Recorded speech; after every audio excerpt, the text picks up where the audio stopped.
얼마 전에 어떤 기독교 방송에 친구 가족이 출연하는 것을 우연히 알게 됐습니다. 거의 한 30년 만에 보는 얼굴들이었습니다. 이렇게 어떤 상황이든지 아주 오랜만에 만나는 사람들을 보면 나는 그때 그대로 멈춰 있는 것 같은데 그 사람들은 많이 변해 있는 모습을 볼 수가 있습니다. 하지만 그것은 내가 내 모습을 볼 수 없기 때문인데, 그래서 만일 제가 방송에 출연하고 그분들이 나를 보게 됐다면 저와 똑같은 생각을 하지 않았겠는가 싶습니다. 시간은 흘러가는 강물과 같고 또 시간은 날아가는 화살과 같습니다. 결코 거꾸로 갈 수 없는 겁니다. 나는 오래전부터 있던 그 자리를 가만히 지키고 있는 것 같아도 시간이 흐르면서 우리 주변의 모든 것은 변하고 또 지금 이 코로나 시대를 맞이해서도 우리는 이 코로나 이전의 삶을 지키고 유지하기 위해서 안간힘을 쓰지만 또 이 세상은 우리의 의지와는 다른 방향으로 급속히 변화되고 있습니다. 자, 그런데 우리는 이 지나가는 모든 것 앞에서 이 지나가는 것을 붙잡아 둘 수 없고 또 붙잡으려고 할 것이 아니라 이 또한 지나가리라 하는 지혜로운 마음을 가져야 될 것입니다. 지금의 우리의 감정도 또 고난도 불안함도 결국에는 다 지나가는 것에 불과하다 하는 이 믿음의 지혜를 가지고 살아가시기 바랍니다. 그러므로 오늘의 말씀은 세상이나 세상에 속해 있는 것을 사랑하지 말라고 가르쳐 주고 있습니다. 이 세상이나 세상에 있는 것들을 사랑하지 말라. 누구든지 세상을 사랑하면 아버지의 사랑이 그 안에 있지 아니하니. 이 세상을 사랑하지 말라는 것은 세상에 붙들리거나 집착하지 말라는 것입니다. 왜냐하면 이 세상에 있는 이 모든 것은 지나가는 것이고 영원히 존재할 수 있는 것이 아니기 때문입니다. 뿐만 아니라 우리들이 세상을 사랑하면 사랑할수록 하나님의 사랑으로부터 멀어질 수밖에 없습니다. 우리가 사랑할 수 있는 대상과 범위는 정해져 있는데 우리가 이 세상도 사랑하고 하나님도 사랑하고 우리가 두 주인을 섬길 수가 없습니다. 우리가 두 가지 모두를 다 사랑할 수가 없는 것입니다. 그렇기 때문에 우리가 세상을 사랑하면 사랑할수록 하나님의 사랑은 우리 안에서 점점 더 작아지게 됩니다. 우리가 세상이 주는 즐거움에 빠져들면 빠져들수록 하나님을 향한 영적인 즐거움을 얻을 수가 없고 누릴 수가 없는 것입니다. 그러므로 부득이 세상을 사랑하는 마음이 가득한 사람의 내면에는 하나님을 향한 사랑이 빈곤할 수밖에 없습니다. 세상이 너무 좋은 거예요. 그런데 이 세상을 사랑하는 사람은 유행을 쫓아다니는 사람과 같습니다. 진정한 아름다움을 아는 사람은 유행을 쫓아 사는 사람이 아니고 자기에게 어울리는 것을 선택할 줄 아는 사람입니다. 그래서 하나님을 사랑하는 사람도 이 세상을 쫓아가는 것이 아니라 자기에게 유익한 것을 분별하며 살아가는 능력을 가지게 된다는 말씀입니다. 우리는 세상 속에서 살고 있지만 우리가 경험하는 세계는 모두 지나가는 것에 불과하다는 사실을 알아야 합니다. 각자 느끼는 속도의 차이는 있겠지만 결국은 이 세상에 있는 모든 것은 지나가는 것입니다. 하나님을 믿는 우리들은 이 지나가는 것을 붙잡으려 하는 삶이 아니라 영원히 변함없는 진리를 붙들고 살아가는 우리 모두가 되시기를 소망합니다. 오늘 함께 읽은 말씀은 세상에 속한 것과 하나님께 속한 것을 구분하고 있습니다. 이 세상에 속한 것은 세 가지인데 육신의 정욕과 안목의 정욕과 이생의 자랑이라는 특징을 가지고 있습니다. 자, 이런 것들의 특징도 흐르는 강물처럼 그 자리에 가만히 있지 않고 지나간다는 것입니다. 이 지나가는 것은 지나가는 대로 둬야지 그것에 집착하는 것, 그것을 붙잡으려고 하는 것, 그것은 마치 바람을 잡으려는 것과 같다고 전도서에서 말씀하고 있습니다. 이 바람을 잡을 수 있는 사람이 누가 있겠습니까? 바람을 느낄 수는 있어도 바람을 잡아놓을 수는 없는 것이죠. 잡을 수 없는 것에 집착하는 것은 그만큼 무모하다는 것입니다. 그것이고 세상을 사랑하는 것입니다. 우리가 힘써서 붙들어야 하는 것은 진리의 세계요, 믿음의 세계입니다. 오늘 사랑하는 성도 여러분들은 잠시 있다가 지나가는 것이 아니라 영원히 변치 않는 가치를 추구하며 살아가시기를 바랍니다. 무엇보다도 하나님을 더욱 사랑하시고 믿음의 열심을 가지고 살아가시기를 소망합니다. 자, 먼저 함께 읽은 말씀은 이 세상이나 세상에 있는 것들을 사랑하지 말라고 가르칩니다. 이 세상이나 세상에 있는 것들을 사랑하지 말라. 성경에는 사랑하라는 말씀만 있는 것이 아니라 사랑하지 말라는 말씀도 있습니다. 그래서 하나님을 믿는 사람들은 사랑해야 될 것과 사랑하지 말아야 될 것을 잘 분별하면서 살아가야 됩니다. 자기에게 속한 것이라고 다 사랑해서는 안 됩니다. 어떤 것은 사랑하지 말아야 될 것도 그런 모습도 있다는 것이죠. 그래서 고전문학에는 비극이라는 장르가 있고 희극이라는 장르도 있습니다. 세계적인 문학가 셰익스피어에게도 5가지의 비극과 4가지의 희극 작품이 있습니다. 유명한 대표적인 작품입니다. 비극의 핵심은 뭐냐면 사랑하지 말아야 될 것을 사랑한 결과를 그려내는 것이 비극입니다. 사랑해서는 안 될 대상을 사랑한 결과가 비극입니다.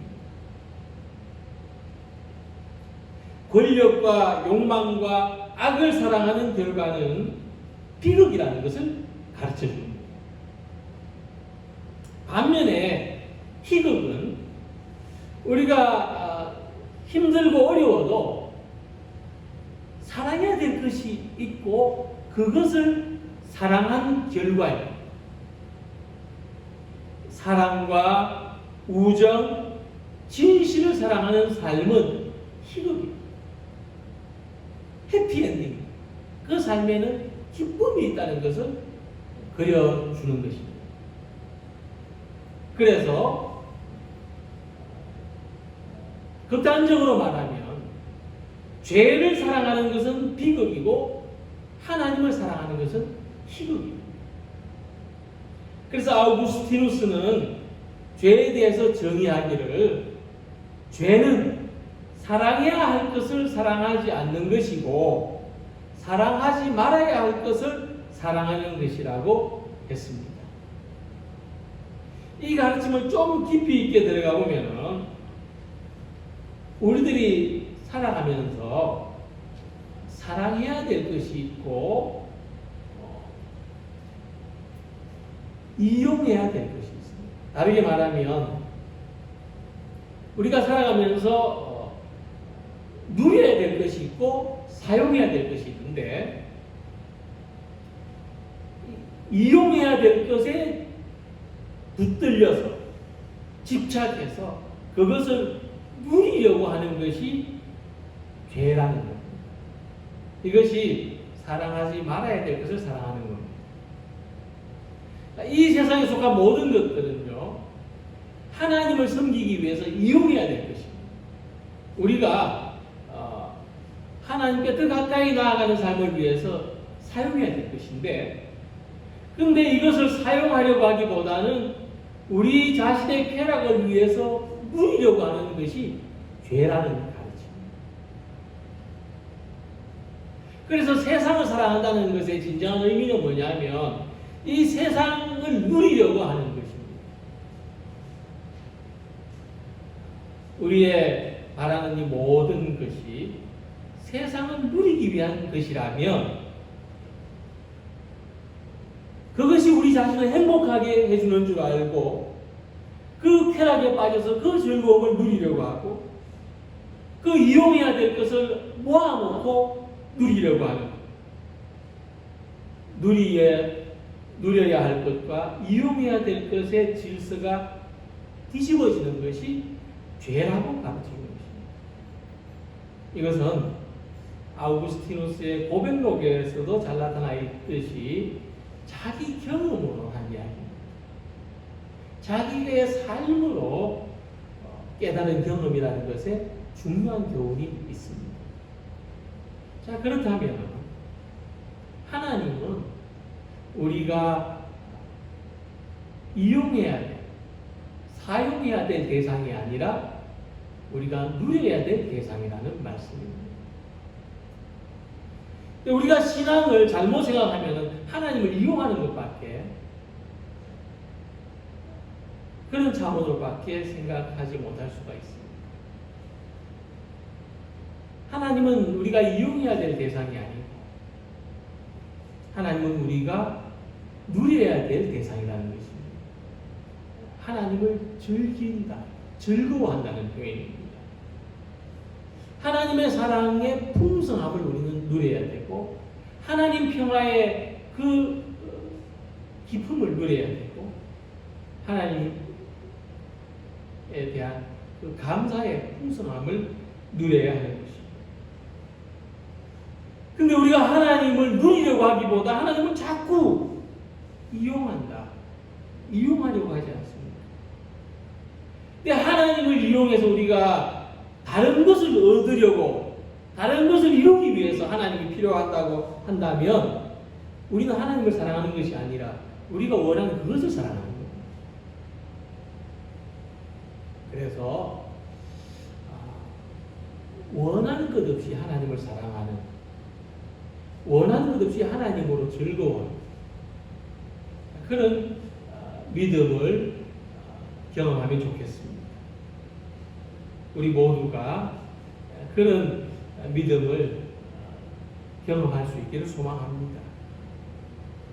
그래서 우리가 모든 것을 다해서 하나님을 사랑하고 또 모든 것을 다해서 하나님을 사랑하는데 이용하는 우리 모두가 되기를 소망합니다. 세상을 사랑하지 말라는 말씀은 그래서 세상보다도 하나님을 더 사랑하라는 말씀입니다.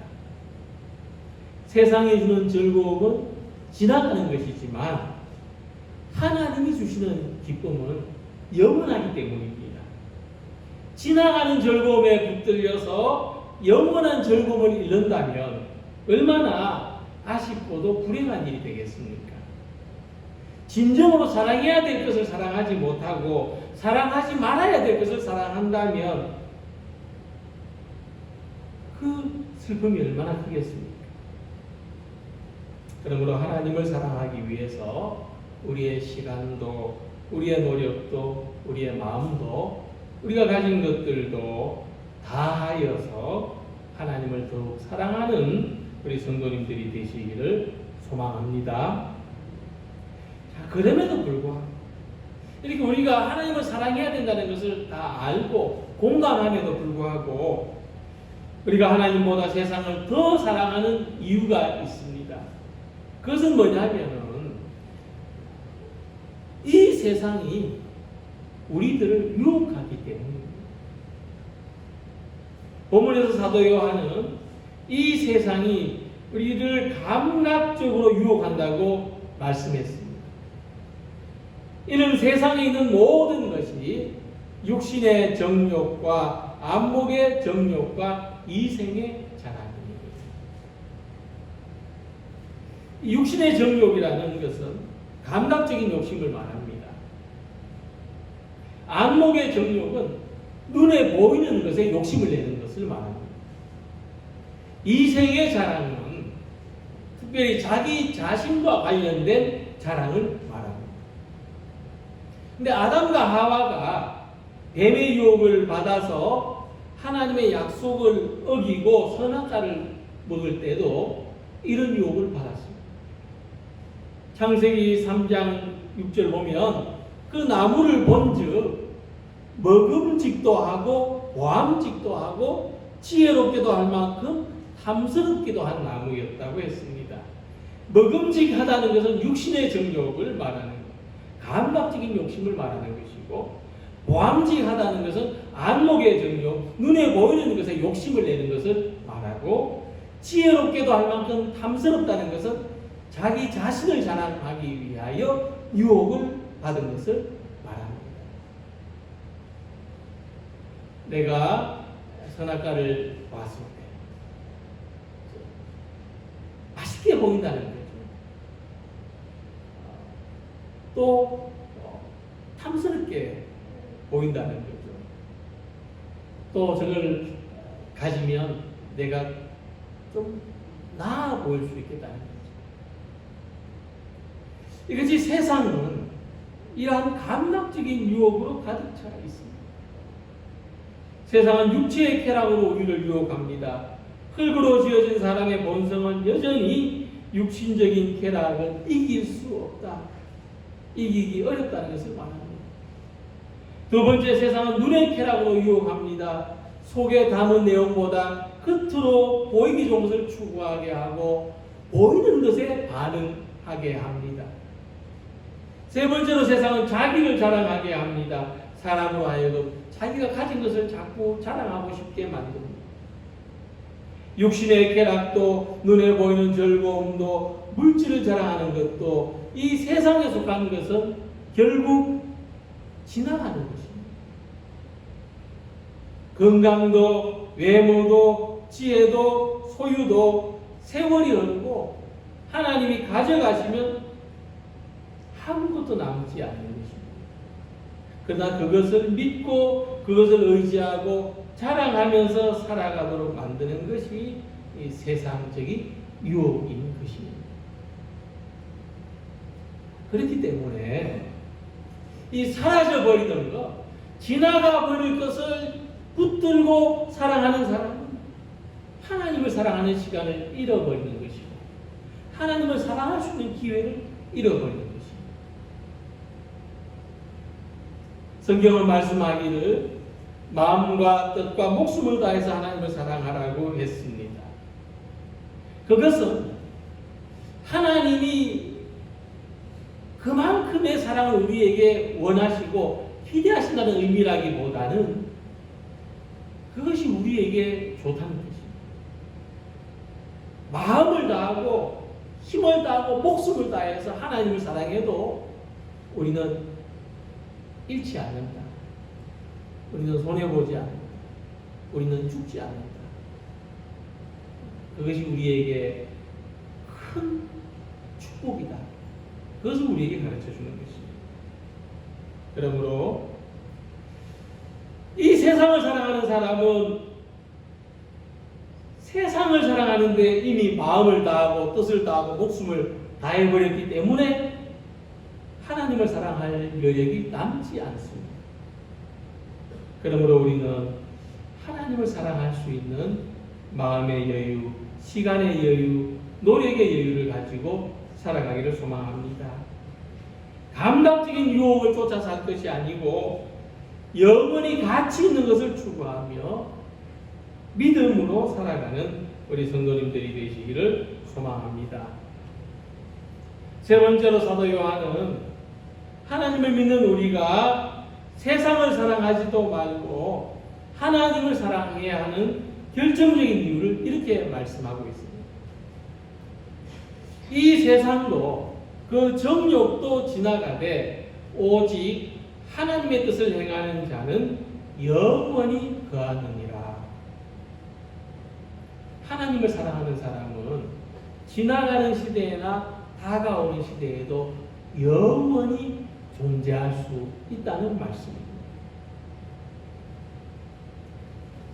우리는 영원히 하나님을 사랑하도록 부름을 받은 사람들입니다. 그리고 이 하나님을 사랑하는 것은 하나님의 뜻을 행하는 사실을 알 수 있습니다. 그러면 본문에서 말씀하는 대로 하나님의 뜻을 행하는 사람은 어떤 사람을 가리키는지 17절 말씀을 보면 이 세상도 그 정욕도 지나간다고 했습니다. 이 세상은 세월의 흐름에 따라서 지나가는 것이 있고 세월이 바뀌고 아무리 많은 시간이 흘러도 변치 않는 것이 있는데 그것을 붙들고 살아가는 사람이 하나님을 사랑하는 사람이요 하나님의 뜻을 행하는 사람이라는 말씀입니다. 지나가는 것을 붙들고 사는 사람은 시간이 지나면 잊어지지만 하나님의 뜻을 따라 살아가는 사람은 영원히 기억된다는 말씀입니다. 큰 물이 났을 때 떠내려가는 나무를 붙들고 있는 사람은 같이 떠내려가지만 그러나 물가에 심겨진 나무를 붙들고 있는 사람은 떠내려가지 않는다는 것입니다. 하나님의 뜻을 행하는 사람, 그래서 지나가는 세대에도 다가오는 시대에도 영원히 기억되는 사람이 있다면 그 가운데 누구를 이야기할 수 있겠습니까?